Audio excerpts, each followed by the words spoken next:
عالسلامة يا جماعة، جيتكم اليوم بوصفة المكرون بكل أسراره. وصفة ناجحة 1000%.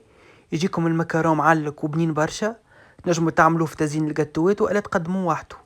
أول حاجة خذيت 150 جرام لوز بودر باش نحطه يتعرج شوية على 150 دوغري لمدة 10 دقايق، ومن بعد باش نحطه في الهشوار مع 150 جرام سكر جلاس، نرحيوهم بالكدا، ومن بعد باش نغربلوه. باش نزيدوا لهم توا 50 جرام بيض، باش نزيدوا لهم قطره صغيره من نكهه العنبر، اختياري هذايا نتاع نكهه العنبر. نخلطوهم مليح.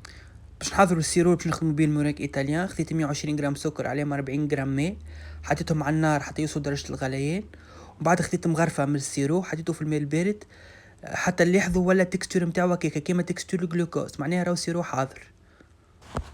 ومن بعد خديت 55 جرام بيض من المستحسن يكون درجة حرارة الغرفة، ركضتهم شوية وضفت لهم 40 جرام سكر عادي على 3 مراحل. ومن بعد كيف زدت لهم كل السيرو هذاك اللي خدمناه كيف على 3 مراحل حتى تحصلوا على ميرانج تكون مشديه روحها مليح. كي نقلبوا البول ما تيحش من البول الميرانج بالطريقه هذيك. وبعد نضيفوها فوق الخليط نتاع اللوز على مرتين، مره الاولى نخلطوا عادي ومره ثانيه نخلطوا من فوق للوط.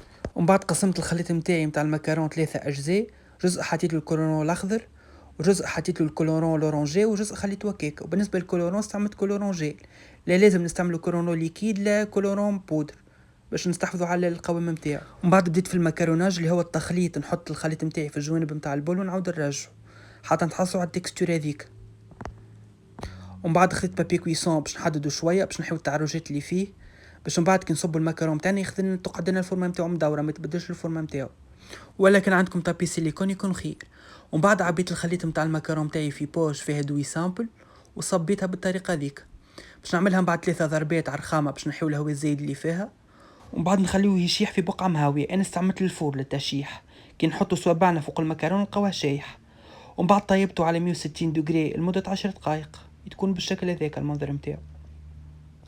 بالنسبه للحشو نتاعو خذيت 200 جرام شوكولا بلون على 100 جرام زبده، ذوبتهم ببعضهم وبعد قسمتهم شطر، حطيت له مغرفه كبيره معجون فريز، والشطر الاخر حطيت له 50 جرام بيستاش بودر، نخلطهم ببعضهم ومن بعد نخليهم يبردوا شويه، ومن بعد نعبيو بهم المكرون بالشكل هذاك. ومن الستحسن بعد يتحط في حاجه باللار مسكره ويقعد ليله كامله في الفريجيدير ويتقدم من غدويك باش نتحصلوا عليه طري ويكون معلق.